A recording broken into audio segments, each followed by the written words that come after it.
எதுக்கு இங்க வரீங்க? வந்து கான்சென்ட்ரேட் எடுக்கிறீங்க.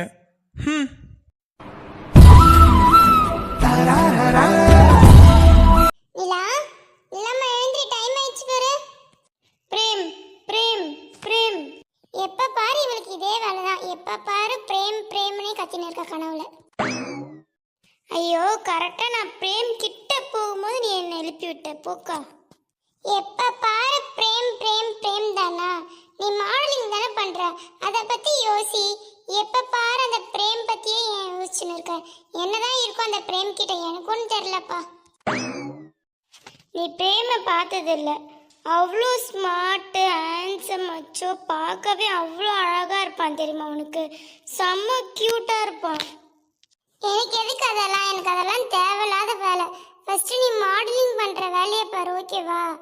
அப்புறம் இதெல்லாம் கனவு காணி. அக்கா, நாளைக்கு ஒரு பெரிய ஆடிஷன் இருக்குக்கா. ஆனால் என்கிட்ட போடுறதுக்கு உருப்படியே ஒரு ட்ரெஸ்ஸு கூட இல்லைக்கா.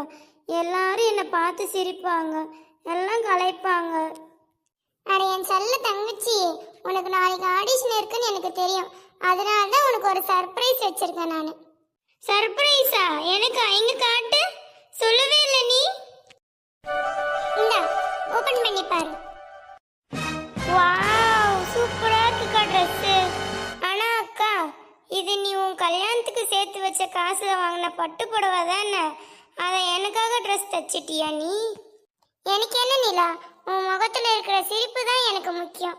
நீ பெரிய ஆளா வரும்போது எனக்காக நிறைய புடவை வாங்கி தரப்போற, அப்படிதானே? நீ எப்பவும் சிரிச்சு சந்தோஷமா இருக்கணும், அதுதான் எனக்கு முக்கியம் நிலா. எப்பவுமே எனக்காக உன் ஆசைகளை விட்டு கொடுக்குறக்கா நீ. நான் பெரிய மாடல் ஆனதும் உன்னை ஒரு மகாராணி மாதிரி வச்சுப்பேன்க்கா. நீ எதுக்கும் கவலைப்படாதக்கா. நிலா, இன்னைக்கு நைட் எனக்கு கல்யாணம் நடக்க போகுதுல, ஆனால் இனிமேட்டு உன்னை நீ தான் பார்த்துக்கணும், சரியா? வெளியே போகும்போது பார்த்து போ. இந்த உலகம் ஒன்றும் அவ்வளோ நல்லது கிடையாது. யாருடைய பேச்சும் நம்பாத. எப்பவும் பத்திரமா ஜாக்கிரதையா இருக்கணும், சரியா? நீ கூட இருக்கும்போது எனக்கு என்னக்கா பயம்?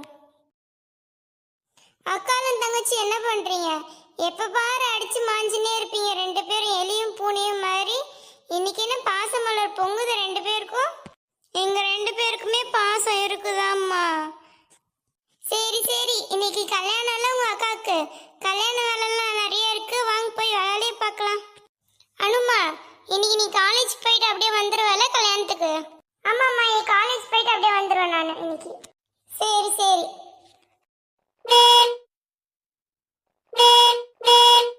பாட்டி வந்தாச்சு பாருங்க, ஸ்ட்ரிக்ட் சுரேஷ்.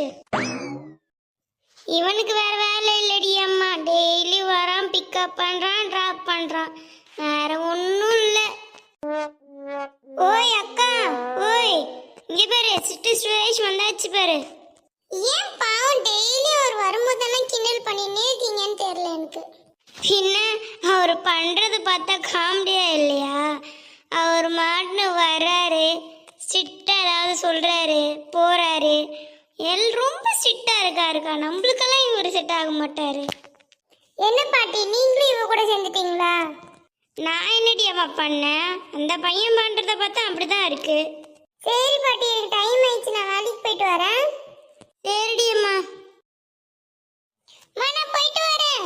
ஏங்க அனு, நான் உங்ககிட்ட ஒன்று கேட்குறேன், நீங்க தப்பா நினைச்சுக்க மாட்டீங்களே? அதெல்லாம் ஒன்றும் தப்பா நினைச்சுக்க மாட்டா சுரேஷ், சொல்லுங்க என்ன விஷயம்? இப்போ நீங்கள் கல்யாணம் பண்ண போகிற மாப்பிள்ளை நீங்கள் இது வரைக்கும் பார்த்ததே இல்லை.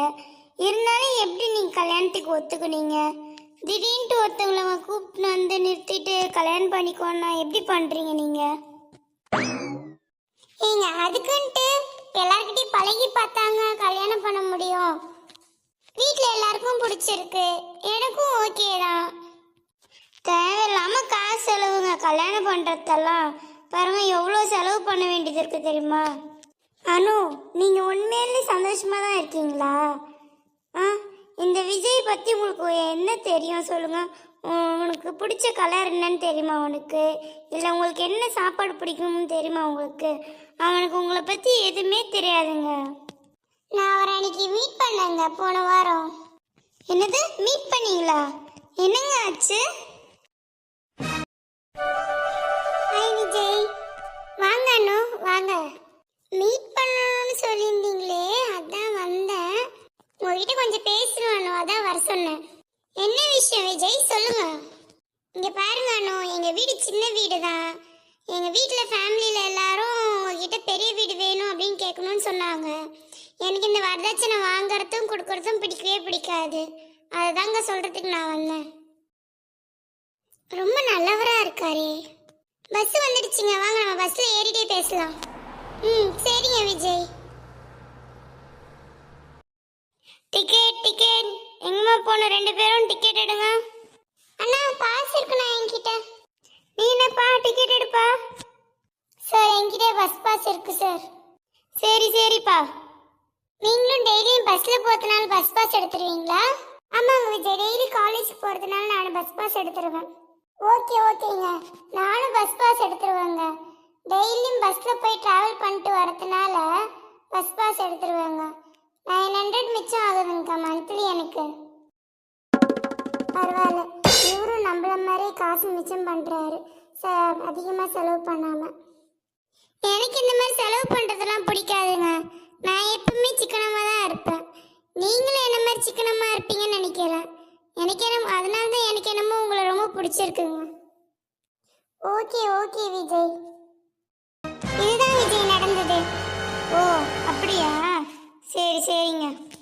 நீங்க கல்யாணத்துக்கு வரீங்களா? கன்ஃபார்ம் என் கல்யாணத்துக்கு இன்னைக்கு வந்துடணும். நீங்க நான் தான் சொன்னேன்லங்க, கல்யாணத்துக்கெல்லாம் தேவையில்லாம செலவு பண்றது காசு செலவு தாங்க ஆகும். நான்லாம் வரலங்க. அதெல்லாம் எனக்கு தெரியாது விஜய், நீ கல்யாணத்துக்கு வரீங்க அவ்வளோதான். இல்லைங்க அண்ணோ, என்கிட்ட கோட் ஷூட் கூட இல்லைங்க. கல்யாணத்துக்கு போடுற மாதிரி ட்ரெஸ் கூட எதுவும் இல்லைங்க.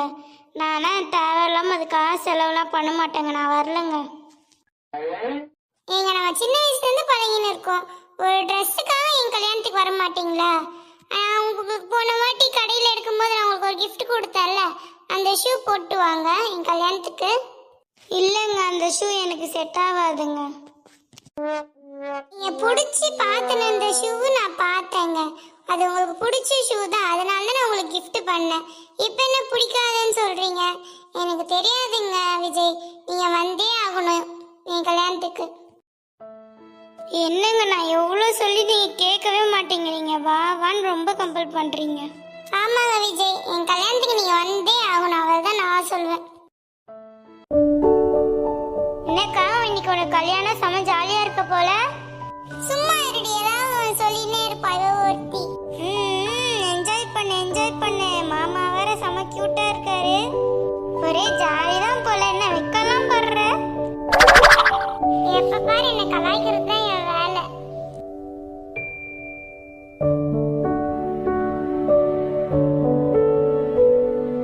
என் பொண்ணோட கல்யாணம் எப்படியாவது நடந்துடணும் இறைவா. எவ்வளவோ மாப்பிள்ளைங்க வந்து போயிட்டாங்க. ஆனால் அந்த 2வது பொண்ணை தான் எல்லாம் கேட்குறாங்க. முதல் பொண்ணு இருக்கவும் அந்த பொண்ணை யாருமே கேட்க மாட்டீங்க.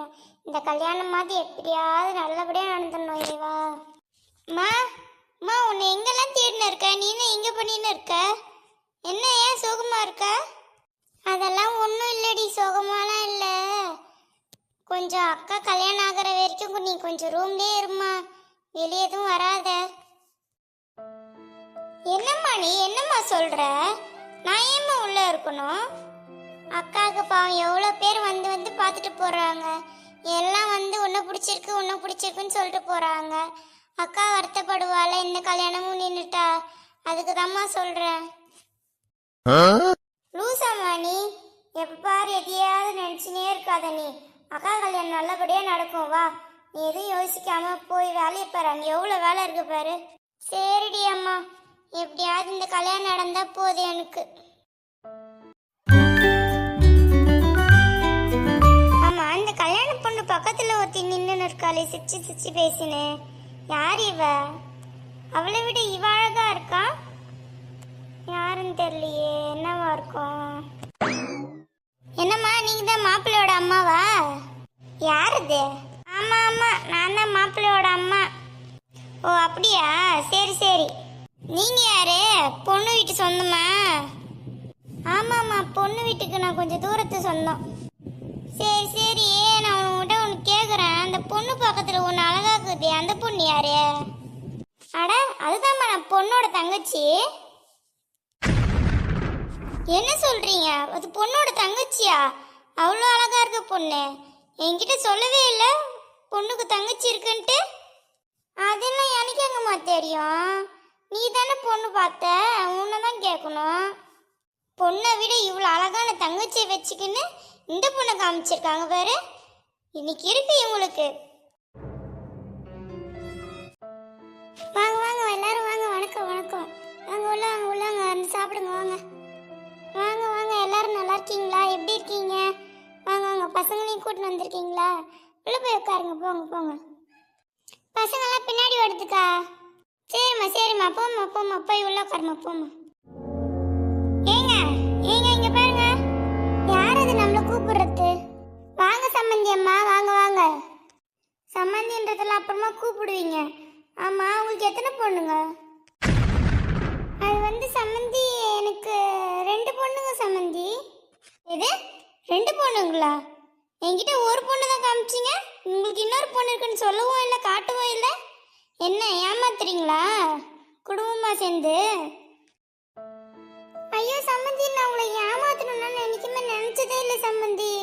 அவ மாடலிங் பண்றா, அதனால அவ வீட்டில் இருக்க மாட்டா, எப்பயுமே வெளியே இருப்பா. அவளை சொல்றதுக்கான சந்தர்ப்பமும் கிடைக்கல சம்மந்தி. அது எப்படி சொல்வீங்க? அதான் மூத்த பொண்ணோட 2வது பொண்ணு அழகா இருக்காளே. எங்க முதல் பொண்ணு நல்லா இல்லைன்ட்டு எங்க தலையில் மேல கட்ட பார்த்துட்டீங்க நீங்க. ஐயோ சம்மந்தி அம்மா நீங்க அப்படி நினைக்காதீங்க சம்மந்தி அம்மா. நீங்க எதுவும் தப்பா நினைக்காதீங்க. நிஜமாலுமே நான் அப்படி எதுவும் பண்ணல சம்மந்தி அம்மா. நான் மன்னிச்சிடுங்க சம்மந்தி அம்மா. என் பொண்ணு வாழ்க்கை ரொம்ப முக்கியம் சம்மந்தி அம்மா. இந்த சம்மந்தி அம்மா சம்மந்தி அம்மான்னு கூப்பிட்டு என்னை கவுத்துறாதீங்க. என் பொண்ணு வாழ்க்கை வீணா போயிடும் சம்மந்தி அம்மா. ப்ளீஸ் சம்மந்தி அம்மா இது எதுவும் பெருசு பண்ணிடாதீங்க. ஓ அப்படியா? உங்கள் பொண்ணு வாழ்க்கை வீணாக கூடாதுன்னா அப்போ நான் சொல்கிற கண்டிஷனுக்கு ஒத்துக்கோங்க. அப்புறம் உங்கள் பொண்ணை நாங்கள் கல்யாணம் பண்ணி கூட்டின்னு போகிறோம். என்ன கண்டிஷன் சம்மந்தி அம்மா? இவ்வளோ பெரிய மண்டபம் உங்கள் பேரில் தானே இருக்கு. உங்கள் சொந்த மண்டபம் தானே இது. அதை உங்கள் மூத்த பொண்ணு மேலே எழுதி வச்சிருங்க. கல்யாணத்துக்கு அப்புறம் அந்த மண்டபம் எங்களுக்கு சொந்தமாயிடும். நான் என் புருஷங்கிட்ட கேட்டு பதில் சொல்கிறேங்க எதா இருந்தாலும். ஓ அப்படியா? சரி உங்கள் பொண்ணு வாழ்க்கை உங்களுக்கே முக்கியம் இல்லைன்னும் போது எங்களுக்கு என்ன முக்கியம்? நாங்கள் எங்கள் பையனை கூட்டின்னு போகிறோம். என் பொண்ணு வாழ்க்கையை விட இந்த மண்டபம் ஒன்றும் எங்களுக்கு முக்கியம் இல்லைங்க. என் பொண்ணு கல்யாணம் பண்ணி போயிட்டு நல்லபடியாக வாழ்ந்தாலே போதுங்க. நாங்கள் என் பொண்ணு பேரில் இந்த மண்டபத்தை எழுதி கொடுக்குறோங்க. சம்மந்தி அம்மா வாங்க கல்யாண வேலையை பார்ப்போம். எவ்வளோ வேலை இருக்கு, தலைக்கு மேலே வேலை இருக்குல்ல. வாங்க வாங்க. ஓய் அக்கா அங்க பாரு சுரேஷ் வந்திருக்காரு. இங்கடி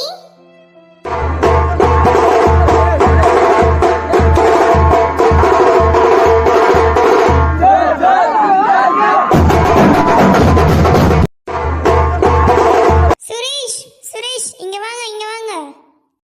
இல்லைங்க இங்கேயே இருக்கிறேன் நான், பரவாயில்ல. வாங்க இங்க. Hi Anu, happy married life. Thank you Suresh. இங்க பாருங்க மாமா, எங்க அக்கா ஒழுங்கா பாத்துக்கலன்னா அப்புறம் அவர் உங்க மேல கேஸ் போட்டுருவாரு. சும்மா ரெடி அதானே இதுக்கு சொல்லின்னு இருக்க. அமைதியா ரெடி. என்னக்கா இவரு ஒன் சைடா லவ் பண்ணி இப்ப வரைக்கும் சொல்லாம கடைசியில உன் கல்யாணமே நடக்க போகுது. போச்சு போ. ஏய் ஷூ அமைதியா. சரி நீங்கள் இங்கே இருங்க, நான் கீழே போகிறேங்க.